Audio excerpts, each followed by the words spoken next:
शिवरात्रीच्या दिवशी पाणी घालू लागले संध्याकाळी लोक महादेवाला। आणि एक लावरं चित्र सशी धरण्यासाठी वाघूर घेऊन आलत।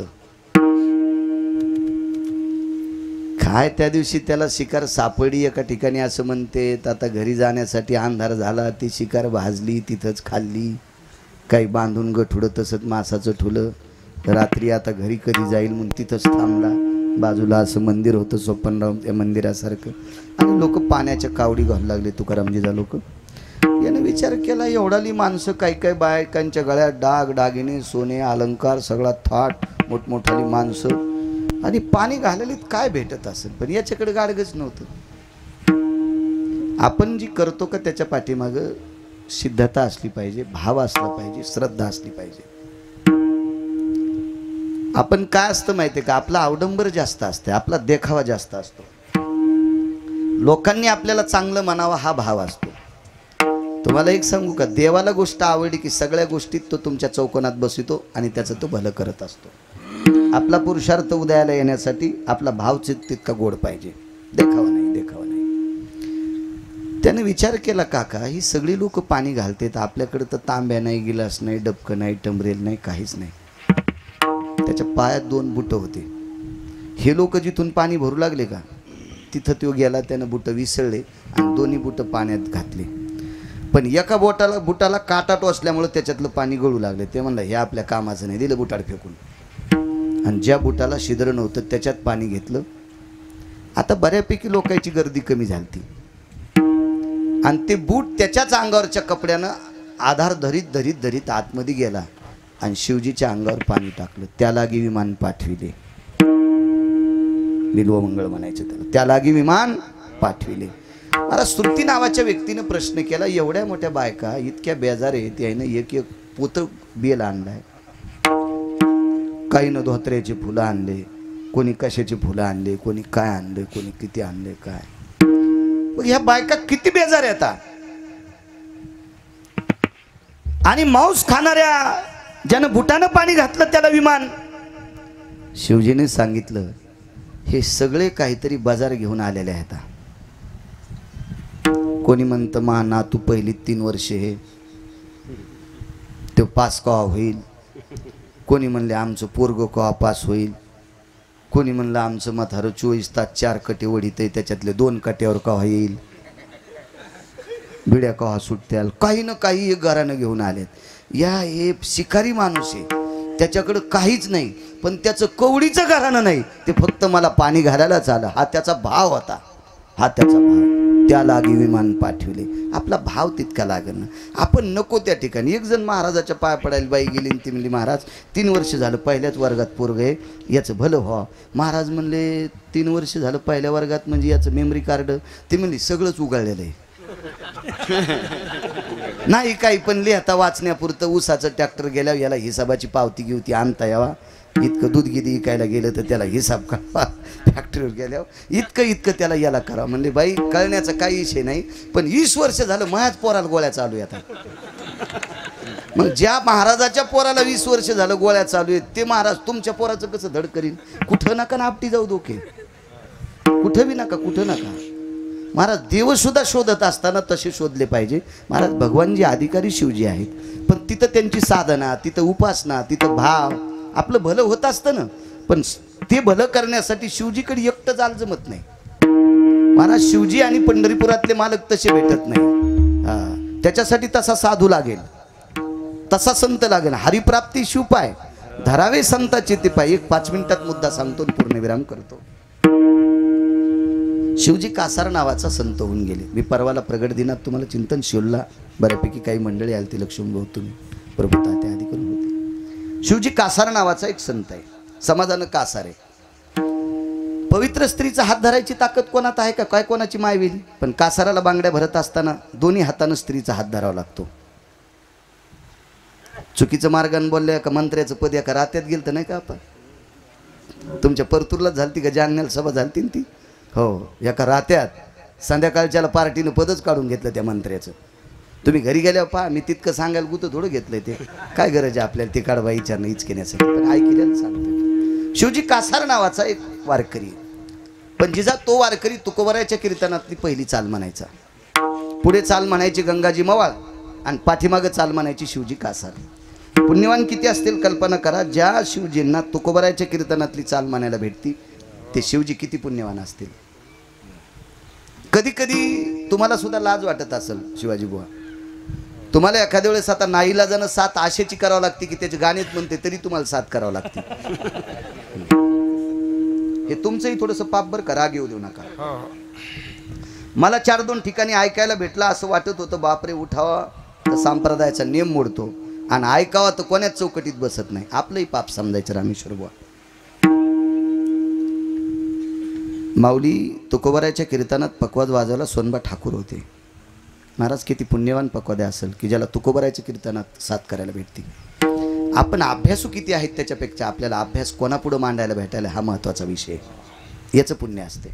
आपण साथ कोणाला करतो हा महत्त्वाचा भाग आहे. आजही परमार्थामध्ये आयुष्य घातलेली लोक आहेत. वयाची 75 संपली तरी पांडुरंगभाऊ घुलेंना आपण दिंडीत पाहतो. आदरणीय नामनिष्ठ पांडुरंगजी बाबा घुले ते वारीत चालतात. 75वी संपली. आदरणीय बंडा तात्यांचं वय जर पाहिलं, त्यांना एक आजार झाला, जरी चालता येत नसेल तरी सकाळच्या काकड्याला हजर, फडावरल्या कीर्तनाला हजर. मला साधन आहे, या लोकांची साधन आहे. आज एवढी मोठी साधनेतली लोक आहेत, या लोकांमुळे परमार्थ जिवंत आहे. या मधल्या टपराच्या गाडीत बसणाऱ्या आमच्यासारख्या येडपटाईमुळे परमार्थ नाही, परमार्थ निष्ठेनं करणाऱ्या लोकांमुळे जिवंत आहे आणि तेच जिवंत ठेवू शकते. हे काय नसते, हे बुटकं भर पाणी घेऊन दुसऱ्याला आंघोळ घालायला गेला आणि त्यानं तोंडच धुतलं नाही, पुढचा म्हणला तो दात घासले का नाही, मग माझ्या आंघोळीची कशाला काळजी करायला. हे बुटकं भर पाणी घेऊन फिरणाऱ्यांचा जास्त सुळसुळाट झाला. त्याच्यात मी पण असन, मी काय फार शहाण आहे असं समजत नाही, तुमच्यामुळे बरा दिसतो. शिवजी कासार नावाची वारकरी होते. मला सोनबा ठाकरांनी प्रश्न केला, शिवजी तुम्हाला तुकोबरायच्या कीर्तनात चाल म्हणायचा योग आला, तुकोबरायसारखे महात्मा तुम्हाला सापडे, पुण्य कोणते?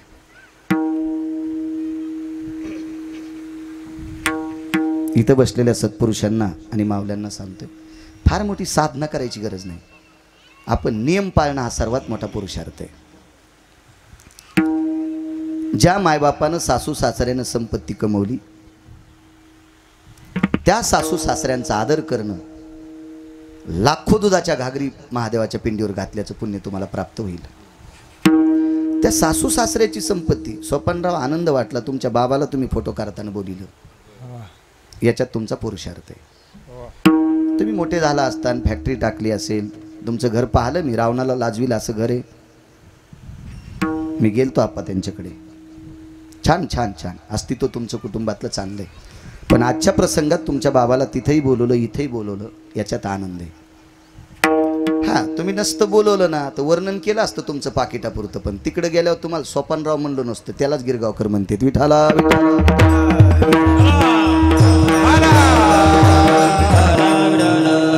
पैशाने विकत घेणारे असे मी महाराष्ट्रातले कोंबडे पाहिलेत.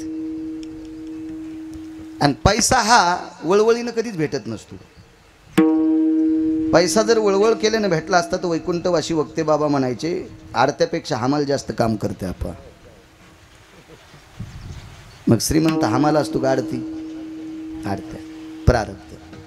संप्रदायात सुद्धा वळवळ करायची नाही, हे करू का ते करू का, आमकं करू का तमकं करू का, याच्यावर जळू का त्याच्यावर जळू, त्याच्यावर इस्तू टाकू का याच्यावर पेंढ्या टाकू, यानं काय होत असते? मला सांगा, दुसऱ्याला जास्त 400 टन ऊस झाला म्हणजे संध्याकाळी म्हशी घातल्यानं आपला वाढत असतो का? त्यानं काय खतं घातले ते आपल्याला घालावं लागतील ना. हे करायचंच नाही. अन्नमान धन येतो प्रारब्ध आधीने.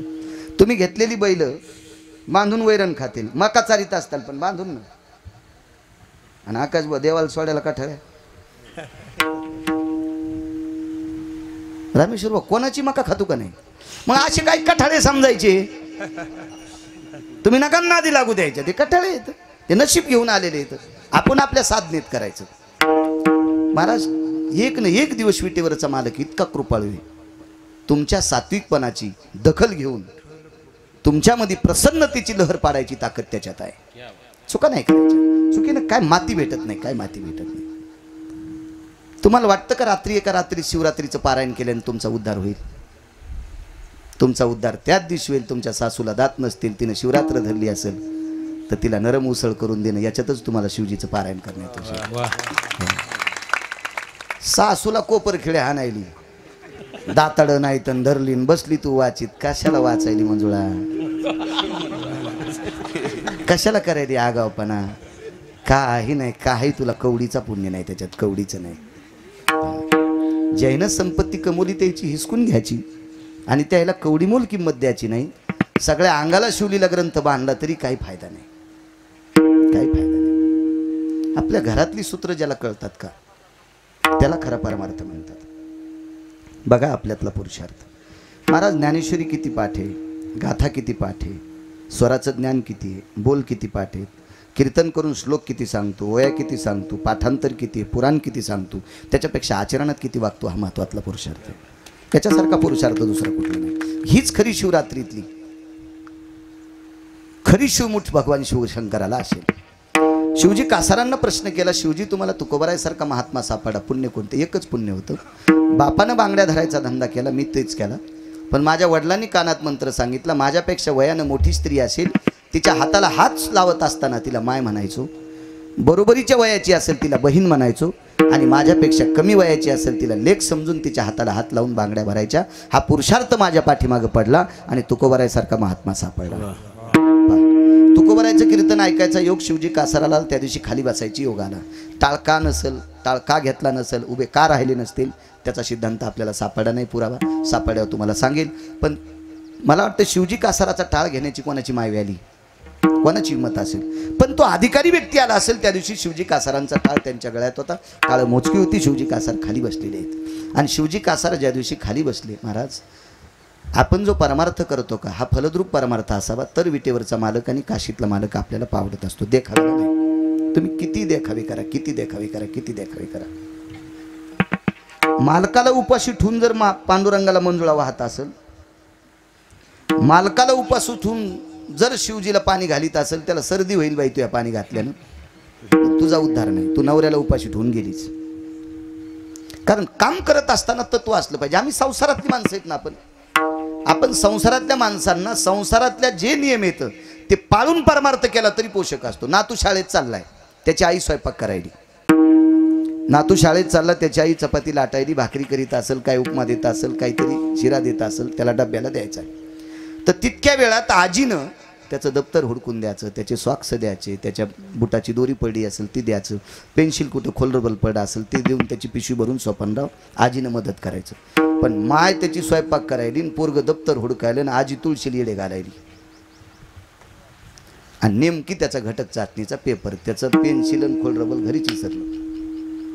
पोरग घरी आलं ना, आजी म्हणली काय झालं बाळ्या? काय नाही, माझं पेन्सिल आणि ती घरीच विसरली होती, पेपर कोराच गेला. तितक्यात मी भेटलो, काय करावं महाराज, माझ्या नातवाचं कसं होईल? म्हणलं काय नाही, मोठं झाल्यावर तुझ्या अंगावर ट्रॅक्टर घालणार आहे. कसं होईल तुझ्या नातवाचं? चांगलं होणार आहे, तुला फक्त ट्रॅक्टर खाली दाबणार आहे.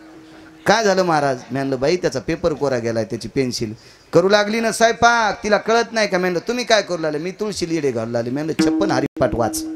पण नातू शाळेत गेल्या वाच ना, त्याच्या शाळेत जायच्या टायमाला तू तुळशीला येडे घालणं म्हणजे लय मोठं आहे का? मळणीचा बायला तर तू यात काय फरक आहे? फक्त त्याला गाठलंय म्हणून मळणीला चालला, आणि तुझ्या गळ्यात कासरा नसताना तू चाललीस, इतकाच फरक आहे.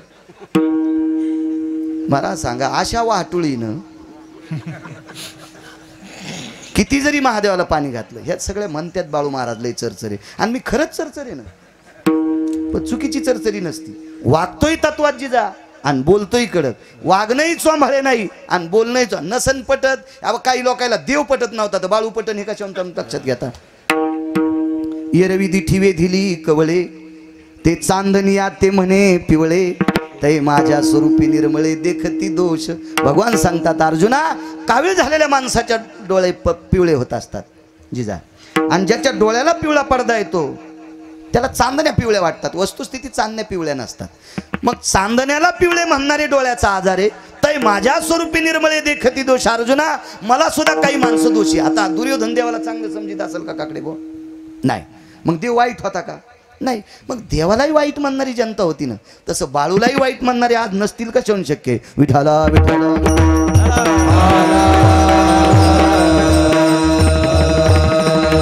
कर्मणूक गहनगती. माणसाचा पुरुषार्थ कसा कामी? राग येऊ देत जाऊ नका माझ्या माईंनो. याच्याकरता तुम्हाला कडक स्वभावात बोलतोय. हा जिजा, या देशातलं नाविन्यपूर्ण स्थान कोण असेल त्या देशातली स्त्री आहे. माझ्या बहिणीनो, पुरुषार्थ परमार्थ एखाद्या वेळेस चुकेल, कारण मुंगळे नीट चलतच नसतील. लाईन मध्ये चालतात कोण? मुंग्या लाईन सोडित नाही. तुमच्यावर एवढे बॉम्ब टाकतो याचा अर्थ माझा तुमचा राग आहे असा विषय नाही. त्याचं कारण सांगतो. या देशाची संस्कृती घडायची ताकद तुमच्या हातात आहे. तुम्ही चुका करता कामा नये.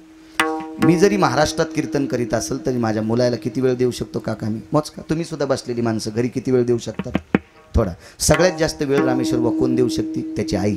म्हणून या देशाची स्त्री किमान 75% तरी सूत्रवाद असावा. नेम चुकता कामाने. सगळा पुरुषार्थ तुमच्या हातात आहे. या देशाची मान जर उंचावली असेल तर कोणी? तुमच्यातली पद्मिनी नावाची स्त्री होऊन गेली. पद्मिनी नावाची स्त्री.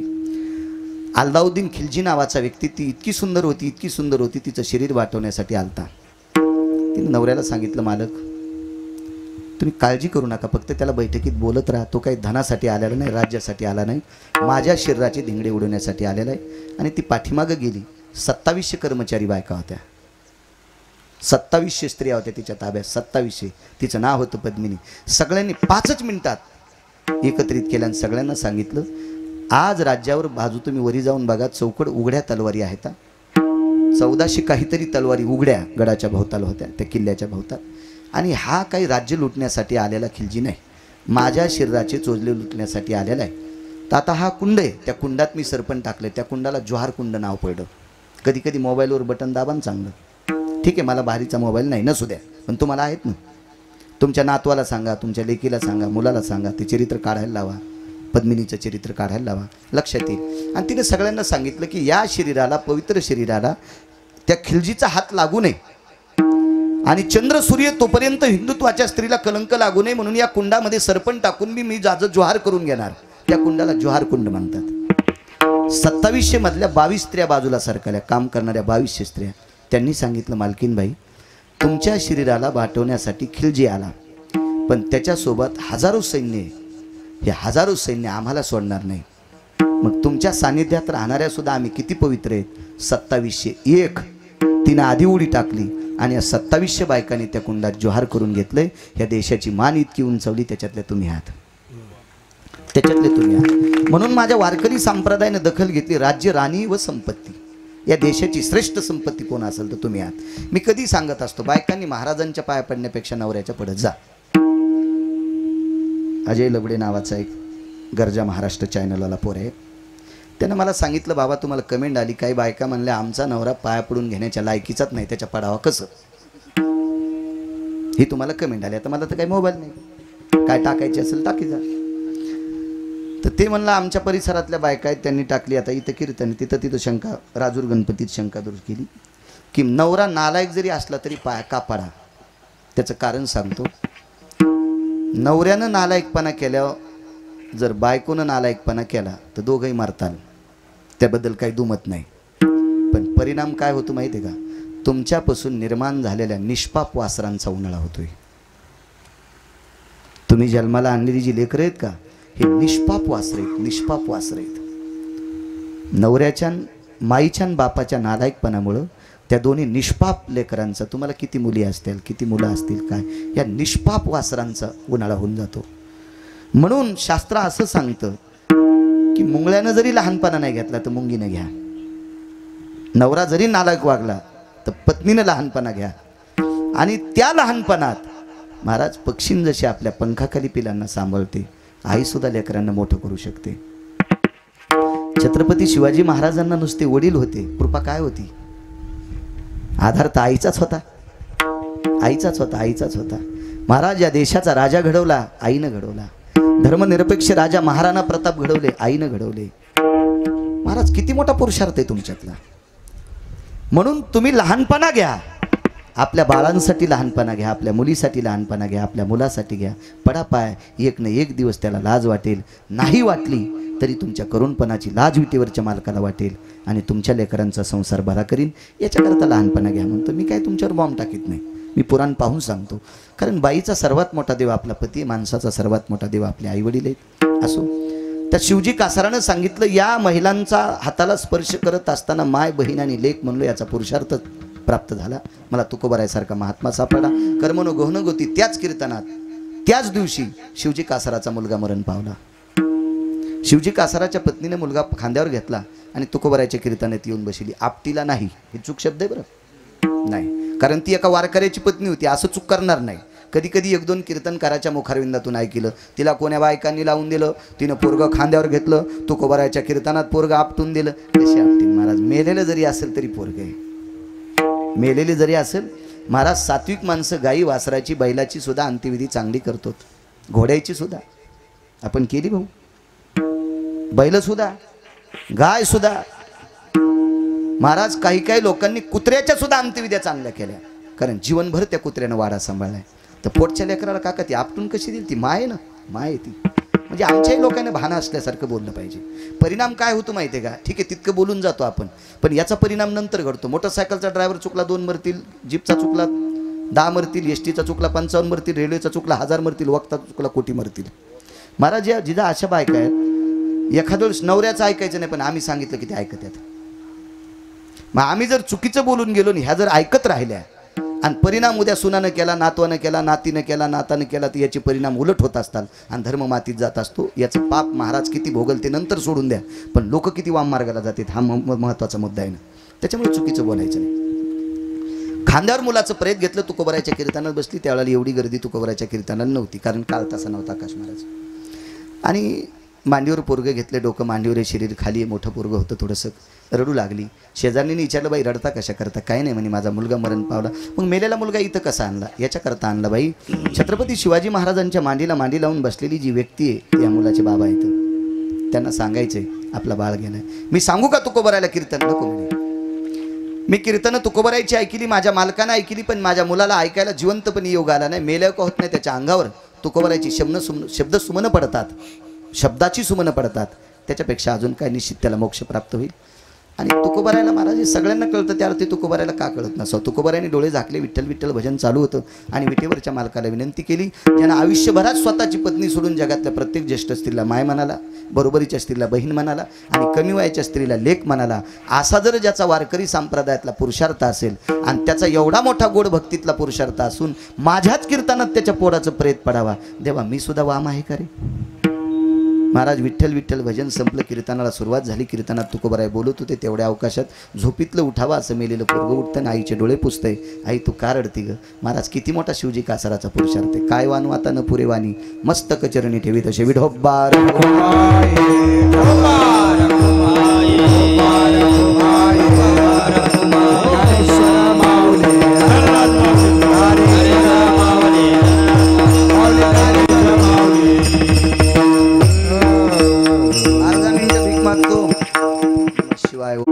नमः शिवाय ओम नमः शिवाय हर हर भोले नमः शिवाय नमः शिवाय ओम नमः शिवाय हर हर भोले नमः शिवाय नमः शिवाय ओम नमः शिवाय हर हर भोले नमः शिवाय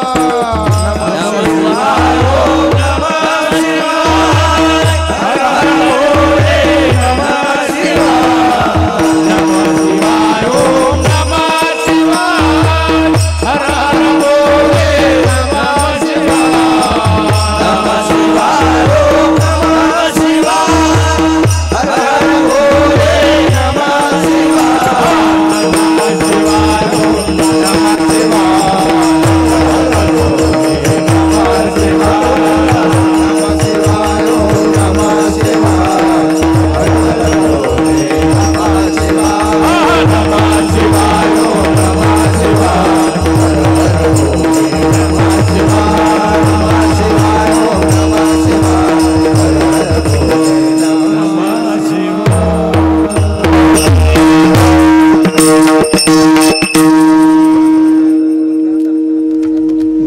विठ्ठल जय